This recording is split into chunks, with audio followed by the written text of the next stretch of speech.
roles have always reflected her strength as a woman, and the variety of things she can offer in the industry is proof of her courage to take on whatever challenge her career might give her. These, however, are nothing compared to her capabilities to endure life's toughest times behind the camera. Una na sa mga ito ay noong mabuntis siya kay Jigo Garcia sa kasagsagan ng kanyang kasikatan back in 1989. Nung naging boyfriend niya si Jigo, sinabi naman yung boyfriend niya si Jigo sa amin. Nung nabuntis siya, hindi niya agad sinabi sa akin. Nalaman ko na lang yung talagang mga 2 months na yung tiyan niya, gano'n, nabuntis siya. Kasi nung araw, di ba, binibuild up siya ng regalo. Oo, ang dami na niyang projects na nakaka-line up. Yung nabuntis siya, na-stop mo yung projects. I take my hats off to her because she could have not gone through with the pregnancy, di ba? A lot of people don't, di ba, for whatever reason. But, you know, I take my hats off to her kasi she was very brave. After eventually breaking up with Jigo, Jean had to raise a child on her own sa gitna ng pagbagal ng kanyang showbiz career dito sa bansa. This prompted her to make tough decisions. Kasi si Jean, actually, ang pinaka-admire ko sa kanya, she's a very, very strong woman. Maabilidad yan eh. Gagawa ng paraan. Lalong-lalo na yung baby pa si Jenny. Ay, naiyak tuloy ako. When Jenica was still a baby, parang yun, naghihingi siya sa akin na advice, kung dapat gawin niya, sa career niya, yung mga ganyan. And I told her na, go sis, sige, mag-Japan ka. Kasi I know you're a single mother. Tapos sabi ko sa kanya, I think this is the best time kasi you have a special reason to go.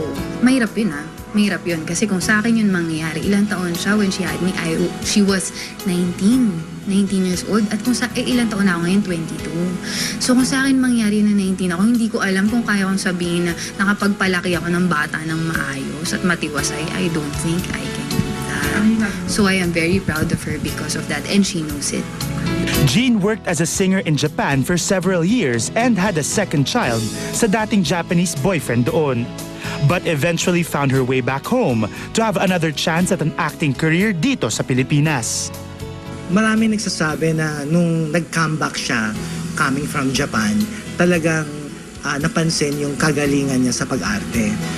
But just when things seemed to be going all right for Jean, tragedies started to test her faith. Nang harapin niya ang halos magkasunod na malaking dagok. Noong 2003, nasunog ang bahay na tinitirahan ni Jean at ng kanyang buong pamilya. Ang hirap nun.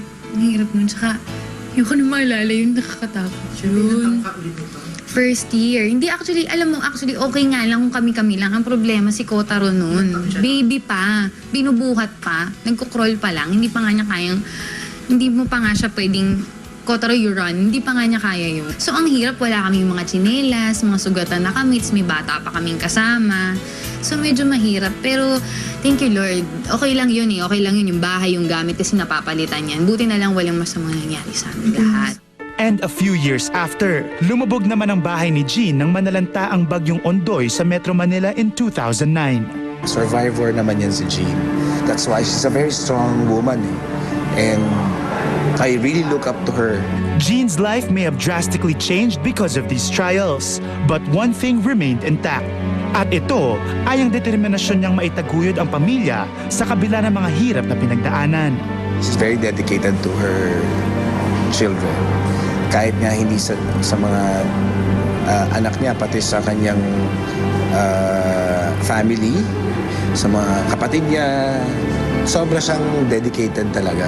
Parang yun na yung definition ng buhay niya. That's what she lives for. And having given this much love to people she cares about most, tila wala nang ibang mahihiling pa ang mga nagmamahal kay Jean, kundi ang makamit niya ang personal na kaligayahan sa piling ng isang katuwang sa buhay. Kasi matagal na siyang mag-isa eh. Wala siyang partner, wala siyang boyfriend, matagal na. Kanya ngayon gusto ko maging happy siya. Kanya gusto ko magkaroon siya ng partner sa buhay niya. Medyo nag-aalala lang ako kasi gusto ko syempre pagtanda niya, meron din siyang partner talaga in life kasi iba yun. Thank you sa pagpapalaki mo sa amin ni Kotaro. I am very proud of you with all your achievements, Best Actress. We love you, and always remember that I will forever be thankful. I'll forever be thankful, Ma. Thank you. Mama, thank you for everything that you gave me. I promise when you grow older, I'll take care of you. I love you, Mama.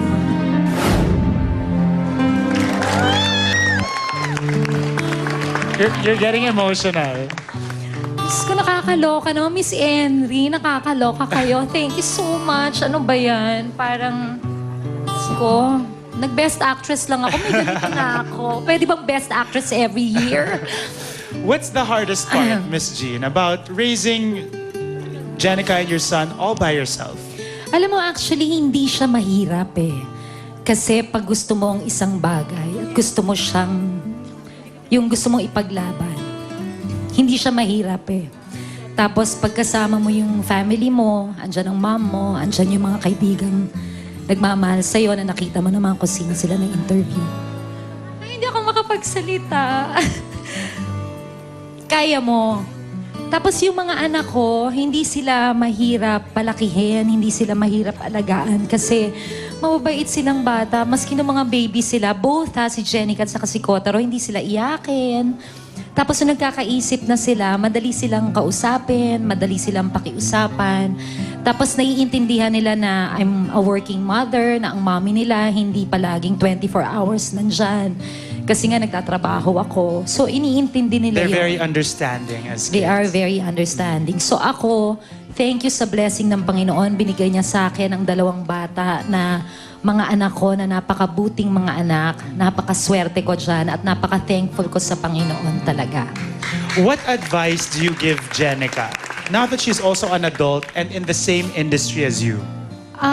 Sa mga nangyari sa amin, sa akin, palagi ko lang sinasabi sa anak ko na libre maging isang mabuting tao at libreng gumawa ng mabuti sa kapwa mo tao. Kaya sabi ko sa kanila, nalalaki sila at palagi, everyday, nagtatrabaho ka kung sino mga tao nakakasama mo, maging mabuti kang tao. Kasi I believe in that good things happen to good people, diba? Libre maging mabuting tao, hindi po ba? So alam kong minsan mahirap, minsan umiinit ang ulo natin, pero alam mo yung pag-iisipin mo palagi na kumbaga itong buhay natin ngayon, hiram lang yan di ba? So sinabi naman niya na gumawa tayo ng mabuti. So as much as tao lang tayo, makakagawa tayo ng mali. Pero as much as kaya nating tumulong at gumawa ng mabuti sa isang tao, gawin natin yon kasi ang balik nun, maraming magmamahal sa iyong kaibigan, mamahalin ka ng pamilya mo, mamahalin ka ng mga kapwa katrabaho. And you're officially a survivor. Sa lahat ng Correct. pinagdaanan mo, nagulat ako dun sa mga narinig ko dun sa VTR na Ondoy and then yung Sunog. So, you are a survivor, Miss Jean. Pero sinabi mo kanina na yung mom mo first time magpa-interview at ang hiling niya is a partner in life. What can you say about that? Nako, hiling ko rin yan. Hindi lang naman nanay ko humihiling yan, hiling ko rin yan, wish ko rin yan.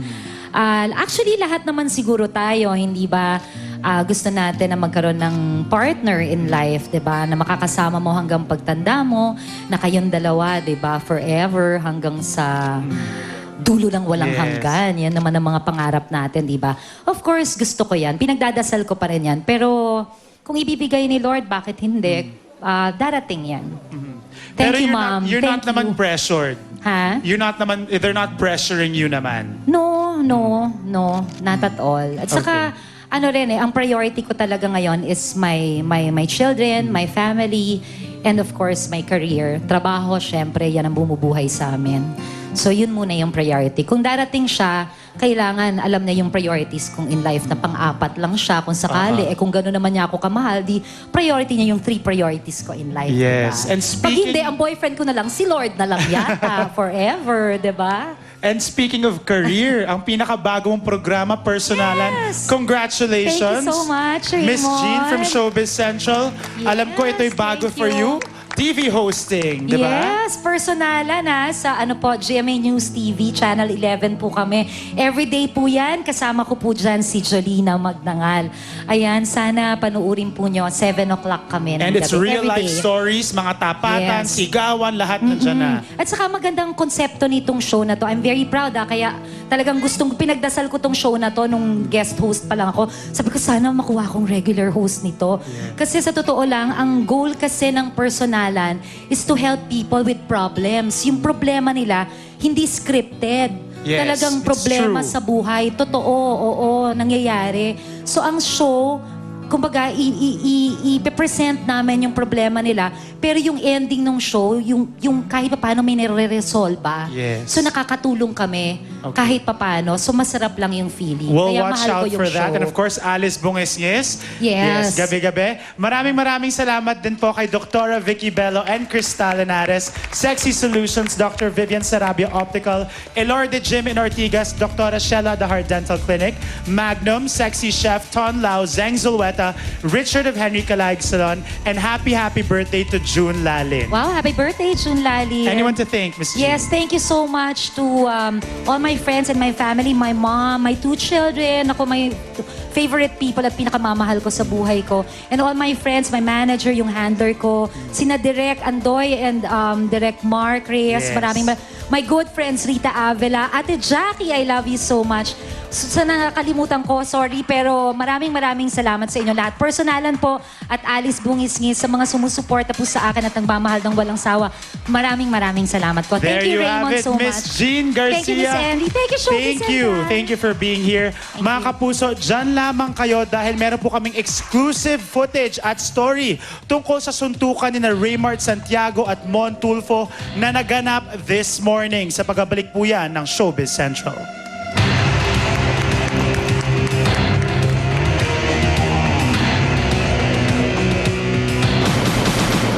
Susunod na, Pac-Man, lumarga na para sa laban sa Amerika. Tuloy yung heavy training natin doon at patindi pa ng patindi yung training natin this coming 2 weeks. Susunod na rin ang bonggang premiere ng The River, tampok sa Oscar Films. Miss Popular Sexy Actress, para sa akin Dancing Heart of Sun! But why? We're in love. I love you. Che! Tutukan, young actor na ama ng baby ni Andy Eigenman, binugbog sa isang bar. Ina ni Andy na si Jacqueline Jose, iginiit na walang kinalaman ng anak niya. But this time, below the belt, physical na yung ginawa Si Baby Maren Rivera, namamangha pa rin sa pagbabago sa kanyang buhay mula nung unang episode na ito ng Showbiz Central. Congratulate po ako dahil ako daw po yung napiling Marimar. Wow! Kapag may magandang binigay sa'yo at pinahalagaan ka nila, ibabalik ko yun sa kanila. Alam mo, pareho tayo.